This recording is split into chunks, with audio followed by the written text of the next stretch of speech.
This sermon, Works is Faith Expressed, was delivered on Friday evening, November 26th, 1965 at the Life Tabernacle in Shreveport, Louisiana, USA. நம்முடைய கர்த்தராகிய இயேசு கிறிஸ்துவின் விலையேறப்பட்ட நாமத்திற்கு மகிமை உண்டாவதாக.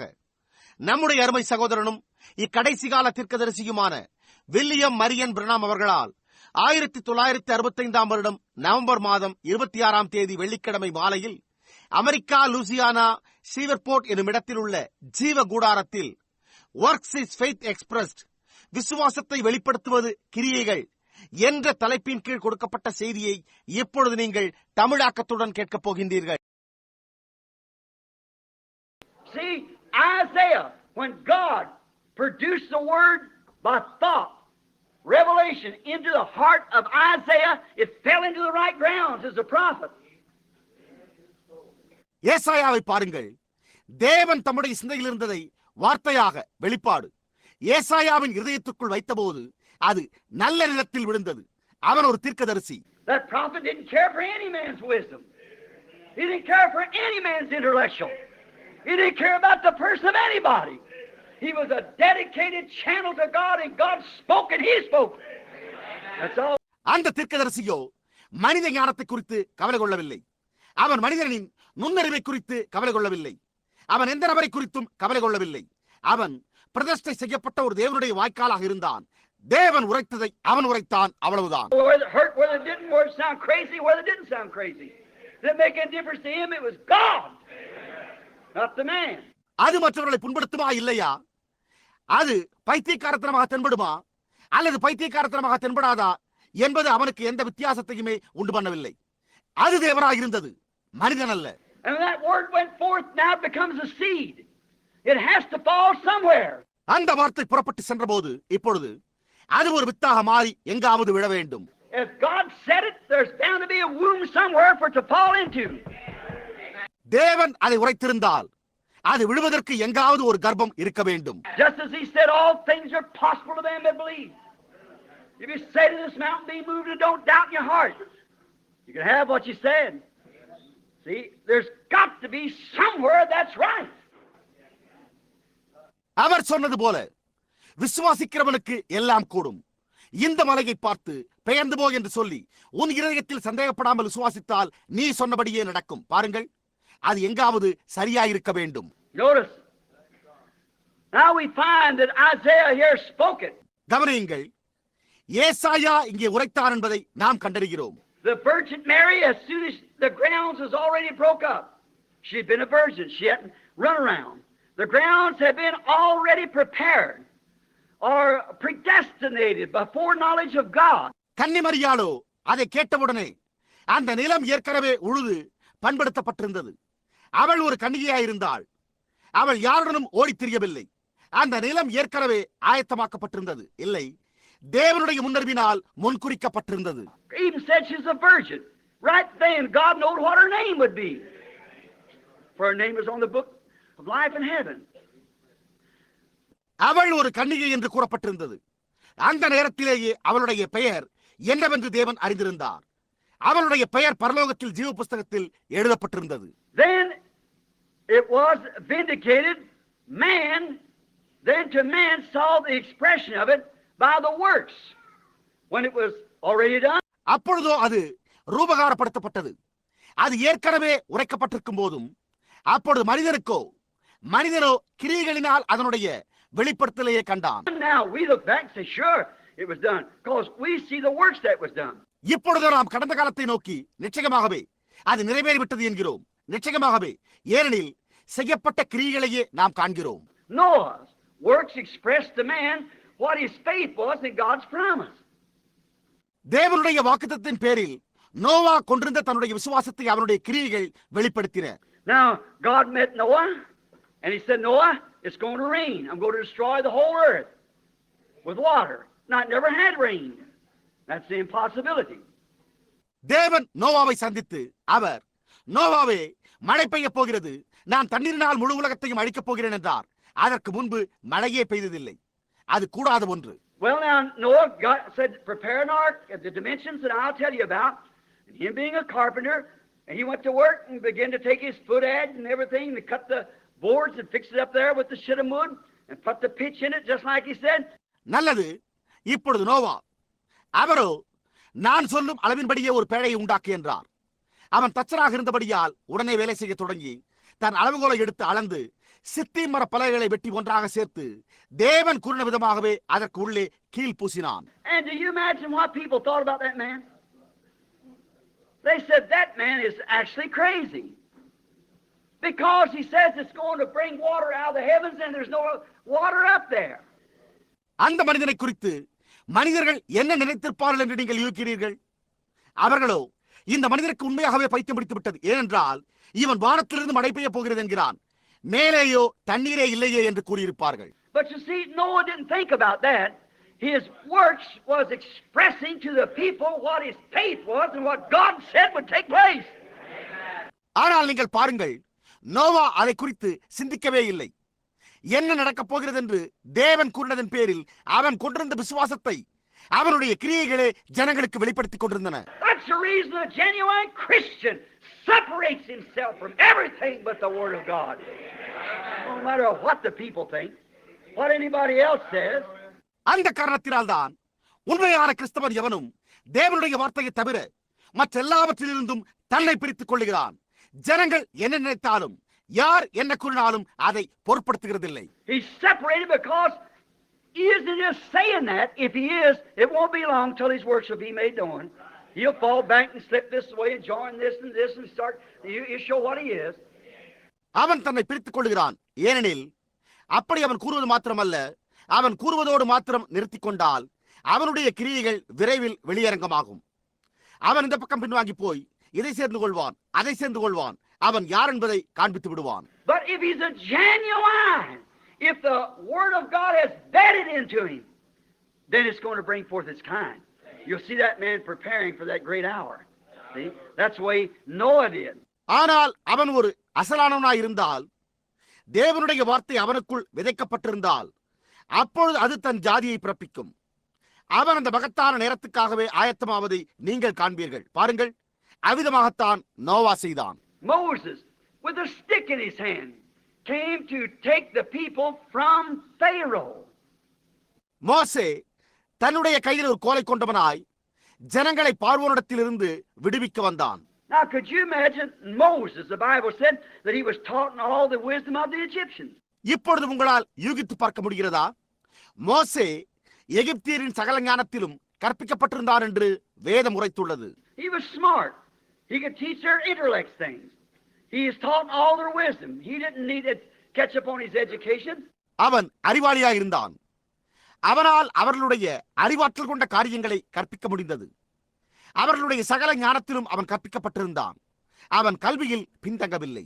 Now you just think about a man out there in the wilderness with all that education, and then God appearing to him and said, Moses, take this stick in your hand and go down there in Egypt and bring my children out with this switch you got in your hand. Just lick the whole thing with this switch. இப்பொழுது அப்படிப்பட்ட ஒரு மனிதன் எல்லா கல்வி அறிவோடும் வனாந்தரத்தில் சஞ்சரிப்பதை சற்று யோசித்து பாருங்கள். அப்பொழுது தேவன் அவனுக்கு பிரத்யட்சமாகி, மோசே, இந்த கோலை உன் கையில எடுத்துக்கொண்டு எகிப்துக்கு சென்று உன் கையில் உள்ள இந்த திருப்பானை கொண்டு என் பிள்ளைகளை விடுவித்துக் கொண்டு வா. இந்த திருப்பானின் மூலம் எல்லாவற்றையும் தகர்த்து விடு என்று அவனிடம் கூறினார். Now what if Moses had said, Sir, just a moment. I thought I was talking to an intelligent being, this great I am that you say you are. மோசே தேவனிடம், ஐயா, அப்படியே சற்று பொறும். நான் ஞானமுள்ள ஒருவரிடம் நான் இருக்கிறவர் என்று உரைத்த உம்மிடம் பேசிக் கொண்டிருப்பதாக அல்லவா நினைத்துக் கொண்டிருந்தேன். Now how in the world would I ever take this little old crooked stick I got here in my hand and take over an army of million of men, armed with spears, fighters, and I'm not a fighter, I'm a shepherd. How can I ever do that? இப்பொழுது இந்த உலகத்தில் நான் எப்படி இந்த சிறிய கோணலான கோலை நான் என் கையிலே எடுத்துக்கொண்டு தேர்ச்சி பெற்று ஈட்டிகளோடு ஆயுதம் தரித்துள்ள லட்சக்கணக்கான பேரை கொண்ட இராணுவத்தினரை முறியடிக்க முடியும்? நான் சண்டையிடும் ஒருவன் அல்லவே, நான் ஒரு மேய்ப்பன். என்னால் எப்படி அதை செய்ய முடியும் என்று சொல்லியிருந்தால் என்னவா இருக்கும்? There was no question. Why? Why? The ground in his heart. He was a predestinated person. gifts and callings are without repentance. எந்த கேள்வியும் இல்லாதிருந்தது. ஏன் ஏன் அவனுடைய இருதயத்தில் இருந்த நிலம் அவ்வாறு இருந்ததே. அவன் முன்குறிக்கப்பட்ட ஒரு நபராயிருந்தான். வரங்களும் அழைப்புகளும் மனம் திரும்புதலின்றி அளிக்கப்படுகின்றன. God had told Abraham that he would do that. And there was the ground prepared. தேவன் ஆபிரகாமிடத்தில் அவர் அதை செய்யப்போவதாக கூறினார். அப்பொழுதே நிலம் ஆயத்தமாக்கப்பட்டிருந்தது. And Moses took this stick and went down there and took that nation out of a nation. மோசே இந்த கோலை கையில் எடுத்துக்கொண்டு ஒரு தேசத்திலிருந்து மற்றொரு தேசத்துக்கு விடுவித்துக் கொண்டு வர புறப்பட்டு சென்றான். When he come with the stick in his hand and told Pharaoh, let him go. Pharaoh seen in Moses the works, that he had faith in what he was going to do or trying to do. அவன் தன்னுடைய கையில் ஒரு கோலுடன் வந்து பார்வோனிடம் அவர்களை போகவிடு என்று கூறின போது பார்வோன் மோசேயின் கிரியைகளை கண்டு அவன் செய்ய போவதில் அல்லது அவன் செய்ய முனைந்ததில் அவனுக்கு விசுவாசம் இருந்தது என்பதை அறிந்து கொண்டான். He had faith in the promise of the God had made the promise. He went down to take it over. No other man would have done that. And no other man could have done it. He was ordained to do it. தேவன் அளித்த வாக்குத்தத்தின் பேரில் அவன் விசுவாசம் கொண்டிருந்த காரணத்தால் அவன் அதை கைப்பற்ற புறப்பட்டு சென்றான். வேறு எந்த மனிதனும் அதை செய்திருக்க மாட்டான். மற்றெந்த மனிதனும் அதை செய்திருக்க முடியாது. ஏனெனில் இதை செய்ய அவன் மாத்திரமே நியமிக்கப்பட்டிருந்தான். God beforehand had told Abraham that that's just what would happen. And when the time of the promise drew nigh, there was a little boy born, a fair child. தேவன் முன்னதாகவே ஆபிரகாமிடம் இப்படியெல்லாம் நடக்கும் என்று கூறியிருந்தார். வாக்குத்தத்தம் நிறைவேற வேண்டிய காலம் நெருங்கின போது ஒரு அழகான ஆண் பிள்ளை பிறந்தான். And the parents, Abraham and Jochebed, was not afraid of the king's commandments. See, there was something, the grounds was already prepared. அவருடைய பெற்றோர் அம்ராமும் யோகபேத்தும் ராஜாவின் கட்டளைக்கு பயப்படவில்லை. பாருங்கள், அங்கு ஏதோ ஒன்று இருந்தது. நிலங்கள் ஏற்கனவே ஆயத்தமாக்கப்பட்டிருந்தன. Oh God, I hope I'm speaking to ground prepared tonight. If the seed can fall in the right place. And there's going to be some, if it isn't, it won't happen. ஓ தேவனே, நான் ஆயத்தமாக்கப்பட்டுள்ள நிலத்தினிடம் இன்றிரவு பேசிக் கொண்டிருக்கிறேன் என்று நான் நம்புகிறேன். விதையானது சரியான நிலத்தில் விழுந்தால் அது நிகழப்போவதாயிருக்கும். அது அவ்வாறு விடவில்லை என்றால் அது நடக்காது. That's just same thing we say, Brother Branham. That kind of takes it away from us. If it does, it takes away from Christianity too. See, you can impersonate anything. அதே காரியம்தான். அவர்கள் சகோதரன் பிரணாம் அவர்களே, அது எங்களை அதை விட்டு பிரித்து விடுகிறது என்கிறார்கள். அது அவ்வாறு செய்கிறதானால் அது கிறிஸ்தவ மார்க்கத்தை கூட பிரிக்கின்றதாய் உள்ளது. பாருங்கள், நீங்கள் எதையும் பாவனை செய்ய முடியும். But if it really falls in, the word of God falls in the right kind of ground, it's going to bring forth its kind. It's got to, because it's a seed. ஆனால் தேவனுடைய வார்த்தையானது சரியான நிலத்தில் விழுமானால் அது அதனுடைய ஜாதியை பிறப்பிக்கப் போவதாயிருக்கிறது. அது அப்படி செய்யத்தான் வேண்டும். ஏனெனில் அது ஒரு விதையாயிருக்கிறது. Noah, Moses, his works expressed faith in the promise of the God that he believed. Noah, மோசே, அவனுடைய கிரியைகள் அவன் தேவனுடைய வாக்குத்தத்தில் கொண்டிருந்த விசுவாசத்தை வெளிப்படுத்தினது. Pharaoh, the man, could see what was not, he couldn't see how Moses is going to do it, but he knows Moses believed what he was talking about, or he wouldn't be standing in the palace there with a stick in his hand and said, by this stick I'll take him out from you. அது என்னவா இருந்தது என்பதை மனிதனாகிய பார்வோனால் காண முடிந்தது. ஆனால் மோசே அதை எப்படி செய்யப்போவதா இருந்தார் என்பதை அவனால் புரிந்து கொள்ள முடியவில்லை. ஆனால் மோசே பேசிக் கொண்டிருந்ததை குறித்து விசுவாசம் கொண்டிருந்தான். இல்லை என்றால் அவன் தன்னுடைய கையில் ஒரு கோலுடன் அங்கே அரண்மனையில் நின்று கொண்டிருந்திருக்க மாட்டான் என்பதை அவன் அறிந்து கொண்டான்.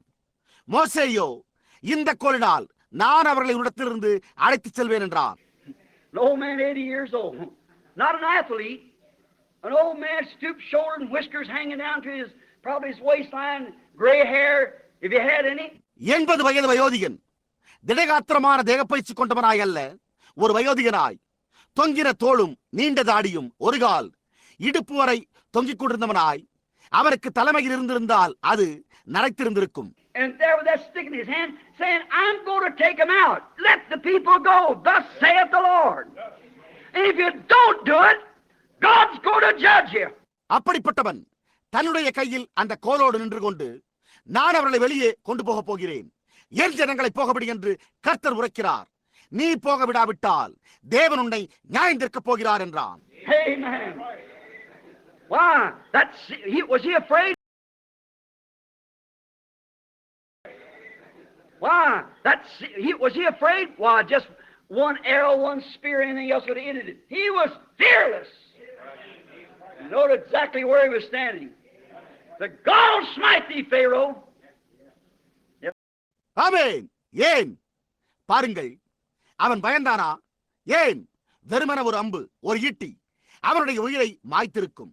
அவன் பயமில்லாதவனாக இருந்தானே. அவன் எங்க நின்று கொண்டிருந்தான் என்பதை சரியாக அறிந்திருந்தான். எனவே அவன், பார்வோனே, For God told him, you will come to this mountain again. And he knew he was going there. Hallelujah. ஏனென்றால் தேவன், நீ மீண்டும் இந்த மலைக்கு வருவாய் என்று அவனிடம் சொல்லியிருந்தார். எனவே அவன் அங்கே போய்க் கொண்டிருக்கிறான் என்பதை அவன் அறிந்திருந்தான். அல்லேலூயா. We know where we're going to at the end of this journey. God has promised there's a land beyond the river. Be fearless in your testimony. Amen. நாமும் கூட இந்த பயண முடிவில் எங்கே போய்க் கொண்டிருக்கிறோம் என்பதை நாம் அறிந்திருக்கிறோம். தேவன் வாக்குத்தத்தம் செய்திருக்கிறார், நதிக்கப்பால் ஒரு தேசம் உண்டு. எனவே உங்கள் சாட்சியில் நீங்கள் பயப்படாமல் நிலைத்திருங்கள். ஆமென். If it's revealed to you, you are fearless. You don't care if the whole world what they say. You're fearless when it's revealed to you that this is the truth coming from God. Then you'll be fearless. If not, you can't be. அது உங்களுக்கு வெளிப்படுத்தப்பட்டிருந்தால் நீங்கள் எதற்கும் பயப்பட மாட்டீர்கள். முழு உலகமும் என்ன கூறினாலும் நீங்கள் கவலை கொள்ளவே மாட்டீர்கள். நீங்கள் பயப்பட மாட்டீர்கள். இது தேவனிடத்திலிருந்து வரும் சத்தியம் என்று உங்களுக்கு வெளிப்படுத்தப்பட்டிருக்கும் போது அப்பொழுது நீங்கள் பயமற்றவர்களாக இருப்பீர்கள். இல்லை என்றால் உங்களால் பயப்படாமல் இருக்க முடியாது. David, with the shepherd slain, expressed to the whole Israelite army the faith that he had in their God. மேய்ப்பனின் கவனை கையில் பிடித்திருந்த தாவீது இஸ்ரவேல் சேனைகளுக்கு அவர்களுடைய தேவன் பேரில் அவன் கொண்டிருந்த விசுவாசத்தை வெளிப்படுத்தி காண்பித்தான். Now there was Goliath on the other side. And he stood out there and made his boast many times bigger than David. He had fingers 14 inches long. And he was a mammoth big fellow. The Philistine giant.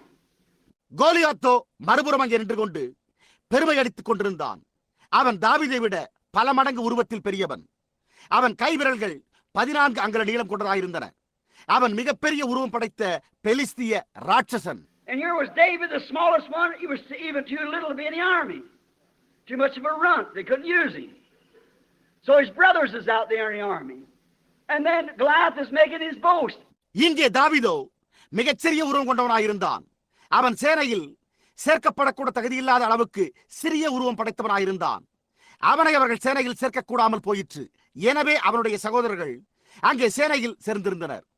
அப்பொழுது கோலியாத் அங்கே தன்னை பெருமை அடித்து காண்பித்துக் கொண்டிருந்தான். But David, now remember, it was revealed to David.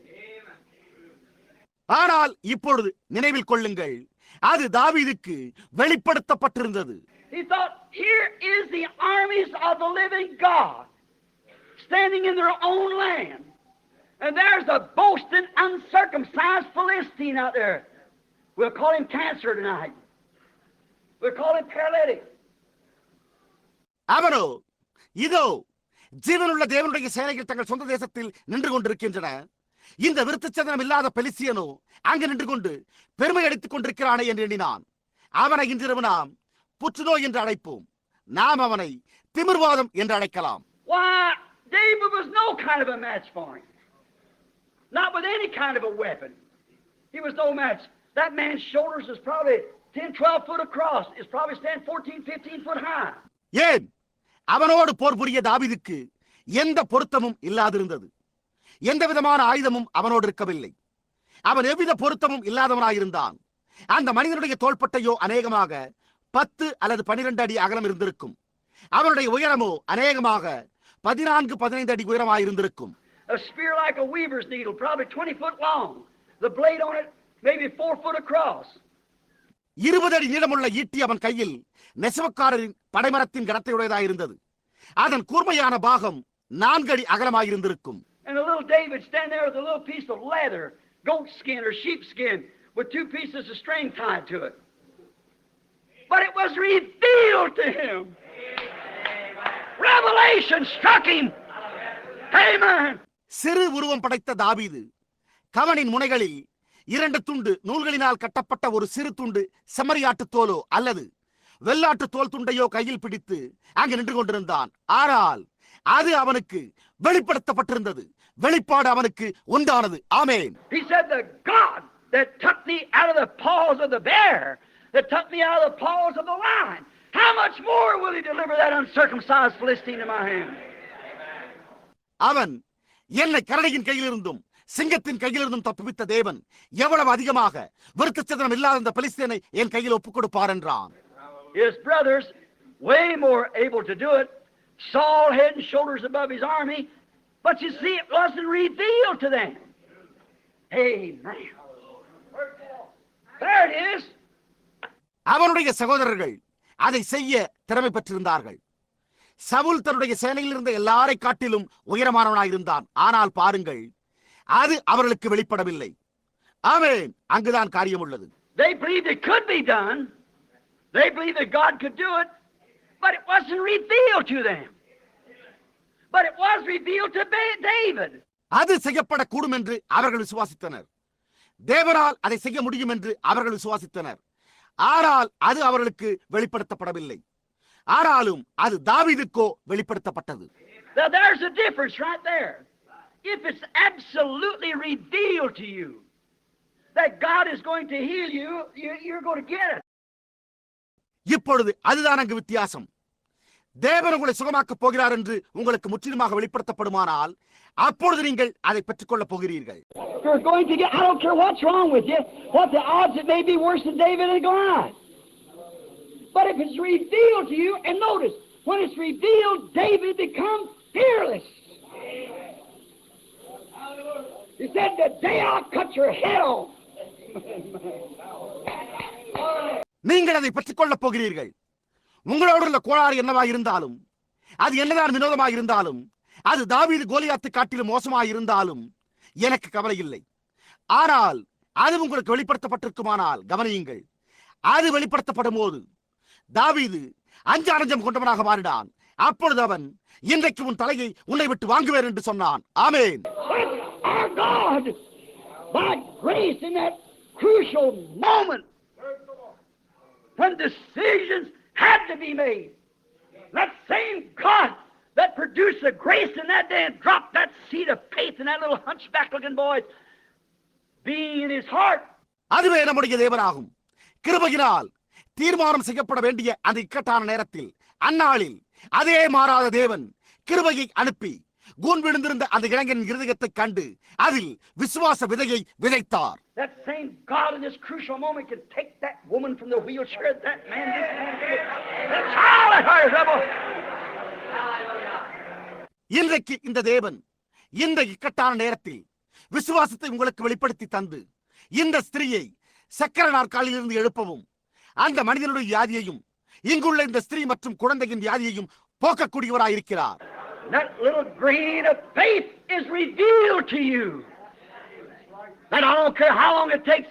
அந்த சிறிய தானிய அளவு கொண்ட விசுவாசம் உங்களுக்கு வெளிப்படுத்தப்பட்டிருக்குமானால் அப்பொழுது அது எவ்வளவு நாட்களாயிருந்தாலும் எனக்கு கவலை இல்லை. Now, notice, the giant on the other side didn't believe it, neither will the cancer. He laughed, he said to my dog, you send that kid out here to fight me? He said, I'll pick you up on the end of a spear and let the birds eat your flesh. இப்பொழுது கவனியுங்கள், மறுபுறத்தில் இருந்த ராட்சதன் அதை விசுவாசிக்கவில்லை. புற்றுநோயும் அப்படியே.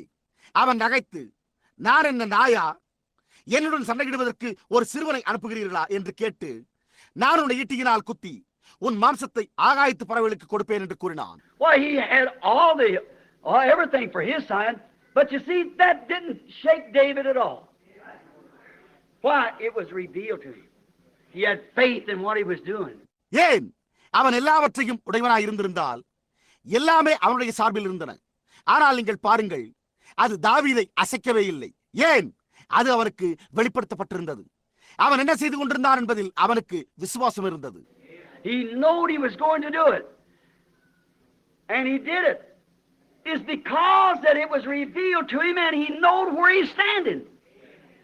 அவன் அதை செய்யப் போகிறான் என்று உறுதியாய் அறிந்திருந்தான். அவன் அதை செய்தான் ஏனெனில் அது அவனுக்கு வெளிப்படுத்தப்பட்டு அவன் எங்கு நின்று கொண்டிருக்கிறான் என்பதை அறிந்திருந்தான். And if God would have spoke that right down in your heart tonight and said, you're not going to be laying in that bed. You're not going to be sitting in that chair. You're going to be well. There couldn't be anything change your mind in it. இன்றிரவு தேவன் உங்களுடைய இதயத்தின் ஆழத்தில் நீ அந்த படுக்கையில் படுத்துக் கொண்டிருக்க போவதில்லை, நீ அந்த சக்கர நாற்காலியில் உட்கார்ந்து கொண்டிருக்க போவதில்லை, நீ சுகமடைய போகிறாய் என்று கூறுவாரையானால் வேற எதுவும் அதை குறித்து உங்கள் மனதை மாற்றவே முடியாது. But until that happens, every preacher in the world could pray. I don't say it wouldn't help you. It would. It encourage you. ஆனால் அது சம்பவிக்கும் வரையிலும் உலகத்தில் உள்ள ஒவ்வொரு பிரசங்கிகளும் ஜெபிக்கக்கூடும். அது until that faith. See, the healing power is in you. It don't come from the preacher. It comes to you by revelation, by faith. ஆனால் அந்த விசுவாசம் பாருங்கள், சுகமளிக்கும் வல்லமை உங்களுக்குள் உள்ளது. அது போதகரிடத்திலிருந்து வருவதில்லை, அது விசுவாசத்தினால் வெளிப்படுத்துதலின் மூலம் உங்களுக்கு வருகிறது. Not by power, not by might, but by my spirit, saith the Lord. My spirit by grace reveals this to you, and there's nothing can take it away.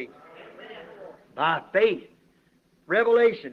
பலத்தினாலும் அல்ல, பராக்கிரமத்தினாலும் அல்ல, என்னுடைய ஆவியினாலே ஆகும் என்று கர்த்தர் சொல்லுகிறார்.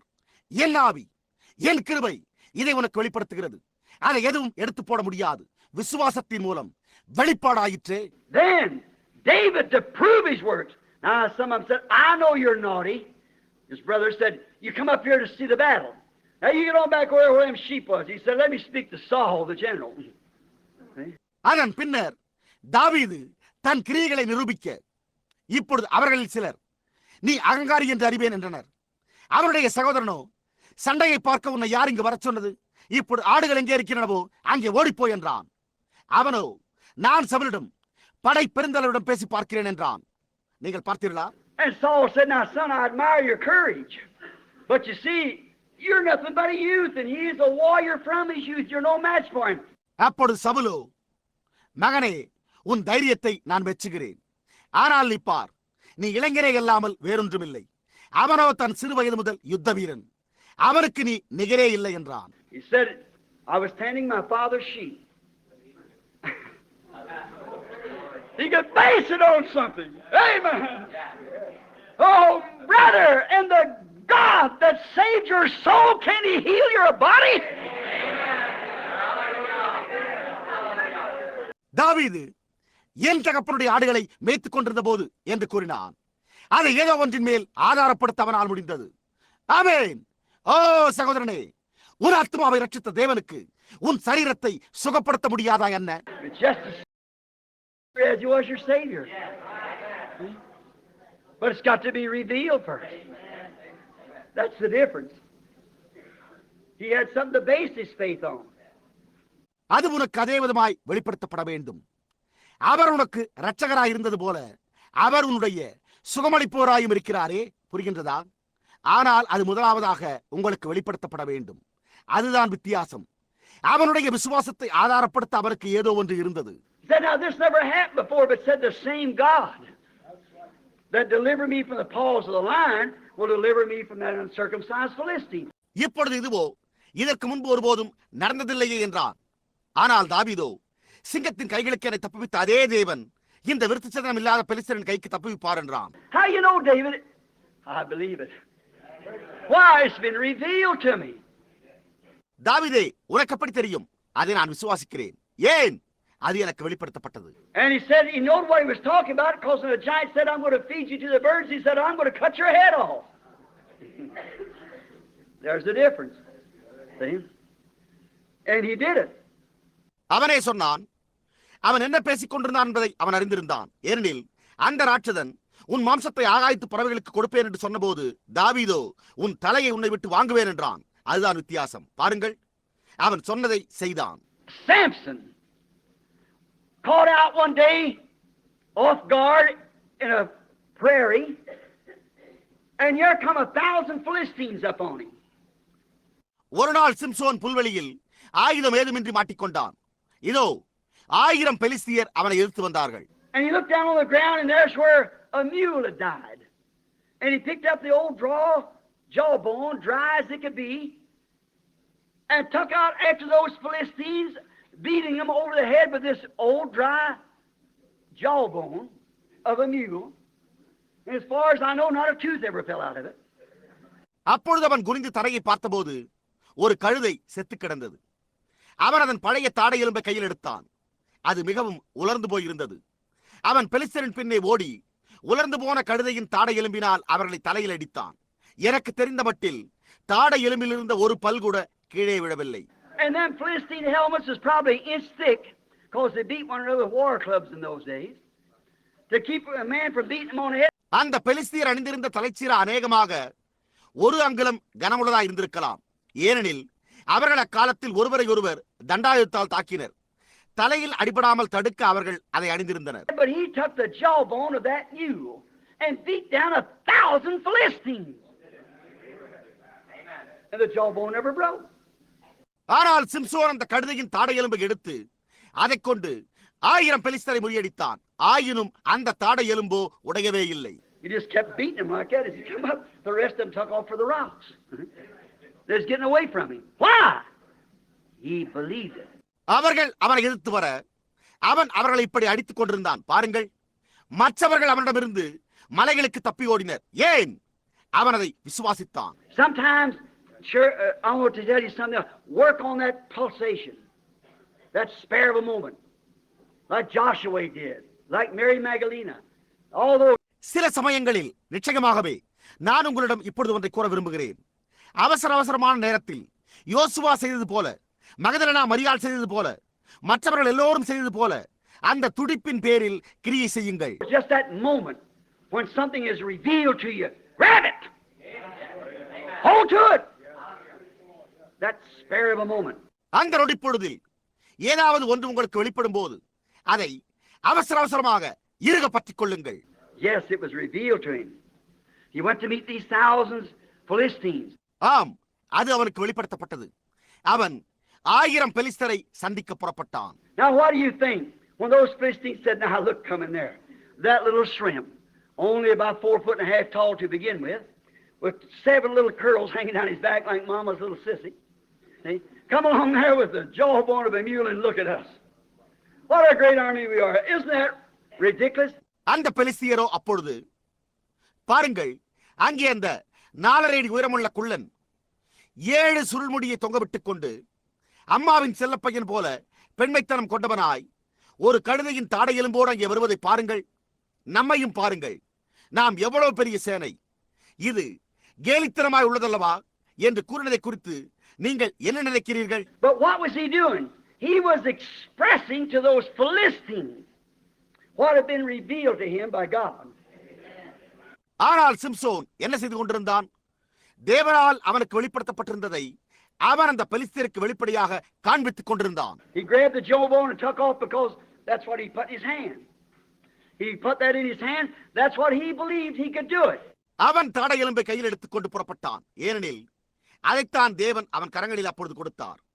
அவனுடைய கரங்களில் அவர் எதை கொடுத்தாரோ அதை கொண்டு அவன் செயல்பட முடியும் என்று விசுவாசித்தான். And by doing so, he was expressing to those Philistines what God had put in his heart to do.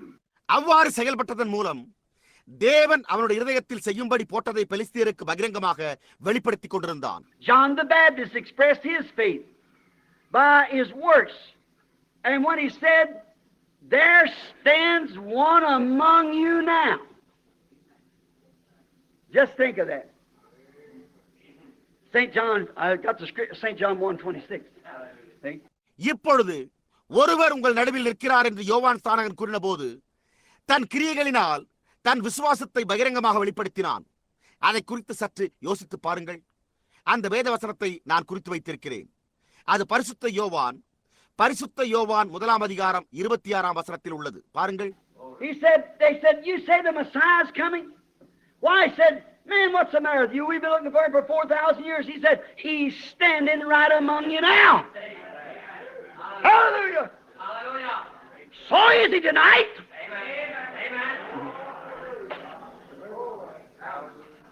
He expressed his faith by his revelation because it was revealed to him and he knew he would baptize the Messiah. அவன் சொன்னான், அவர்கள் மேசியா வருவதாக நீ கூறுகிறாயே மனிதனே, உனக்கு என்ன சம்பவித்தது? நாங்கள் 4000 ஆண்டுகளாக அவருக்காக காத்திருக்கிறோம் என்று கூறினார்கள். அவனோ அப்பொழுது, இப்பொழுது அவர் உங்கள் நடுவில் நின்று கொண்டிருக்கிறார் என்றான். அல்லேலூயா! இன்றிரவும் அவர் அவ்வாறே நமது நடுவிலே நிற்கிறார். ஓஹோ! அவன் தன்னுடைய வெளிப்பாட்டின் மூலம் தன் விசுவாசத்தை பகிரங்கமாக வெளிப்படுத்தினான். ஏனெனில் அது அவனுக்கு வெளிப்படுத்தப்பட்டது. அவன் மேசியாவுக்கு ஞானஸ்தானம் கொடுப்பான் என்பதை அவன் அறிந்திருந்தான். He was a man 30 years old. He knew he had to be there somewhere. He never knew who he was, and there he was standing right among them. அவர் 30 வயதுள்ள ஒரு மனிதனாய் இருந்தார். அவர் எங்கோ இருக்க வேண்டும் என்று அவன் அறிந்திருந்தான். அவர் யாராய் இருந்தார் என்பதை அவன் ஒருபோதும் அறிந்திருக்கவே இல்லை. ஆனால் அவர் அங்கே அவர்களுக்கு மத்தியில் நின்று கொண்டிருந்தார். He said, "There's one staying among you now, who you know not. And I'm not worthy to loose the latches on his shoes, but he'll baptize you with the Holy Ghost. And he's right among you now." அவன், நீங்கள் அறியாதிருக்கிற ஒருவர் உங்கள் நடுவிலே நிற்கிறார். அவருடைய பாதரட்சியின் வாரை அழுப்பதற்கும் நான் பாத்திரன் அல்ல. ஆனால் அவர் பரிசுத்த ஆவியினால் உங்களுக்கு ஞானஸ்தானம் கொடுப்பார். அவர் இப்பொழுது உங்கள் நடுவில் இருக்கிறார் என்றார். He expressed it, his faith, because he knowed in his day he was to see and baptize God's Messiah. அவன் தன் விசுவாசத்தை வெளிப்படுத்தினான். ஏனெனில் அவனுடைய காலத்தில் அவன் மேசியாவை கண்டு அவருக்கு ஞானஸ்தானம் கொடுப்பான் என்று அறிந்திருந்தான். So you see, the people could see the expression upon him, and the way he was preaching and the way he was acting was expressing that he had a true revelation from God. எனவே நீங்கள் பாருங்கள், அவன் பிரசங்கித்துக் கொண்டிருந்த விதத்திலும் அவன் நடந்து கொண்டிருந்த விதத்திலும் அவன் தேவனிடத்திலிருந்து உண்மையான வெளிப்பாட்டை பெற்றிருந்தான் என்பதை வெளிப்படுத்திக் கொண்டிருந்த அந்த வெளிப்படுத்தலை ஜனங்களால் அவன் மீது காண முடிந்தது. Now, to prove that it was true, walking right out of the crowd come the Messiah. Just an ordinary young man walking down through there dressed like other men. இப்பொழுது அது உண்மை என்று நிரூபிக்க திரளான கூட்டத்தின் நடுவிலிருந்து மேசியா நடந்து வந்தார். அவர் காண்பதற்கு சாதாரண இளைஞன்.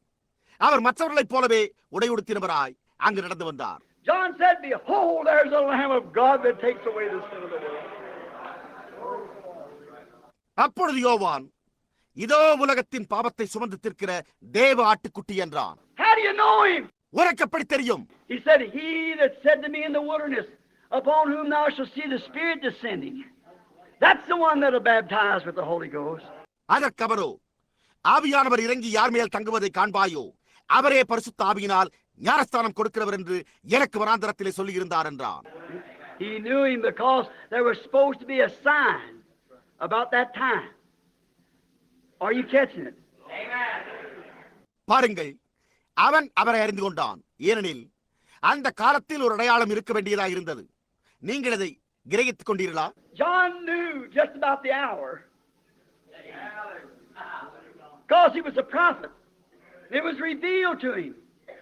They didn't know it would be about that time. He'd see a sign. அந்த நேரத்தை யோவான் அறிந்து கொண்டான். ஏனெனில் அவன் ஒரு தீர்க்கதரிசி ஆகியிருந்தான்.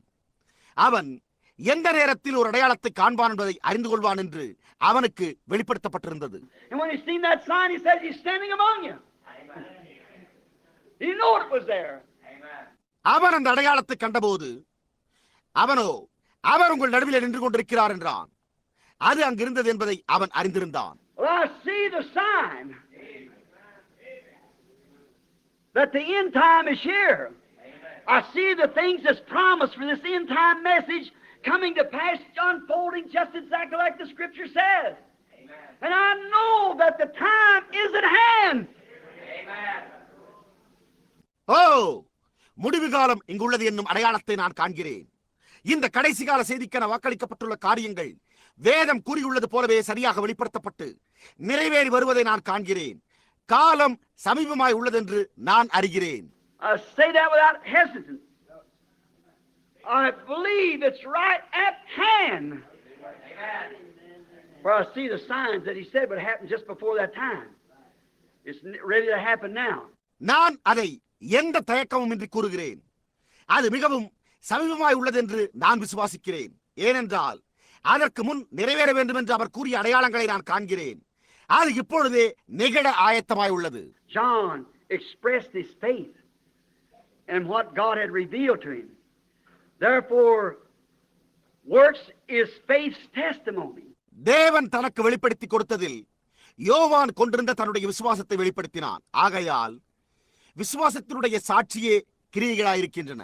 When they see you acting like you're healed, then they'll know you got faith that you are healed. நீங்கள் சுகமாகி விட்டது போல நடந்து கொள்வதை அவர்கள் காணும்போது, அப்பொழுது நீங்கள் சுகமடைந்து விட்டீர்கள் என்ற விசுவாசம் உங்களுக்கு உள்ளதை அறிந்து கொள்வார்கள்.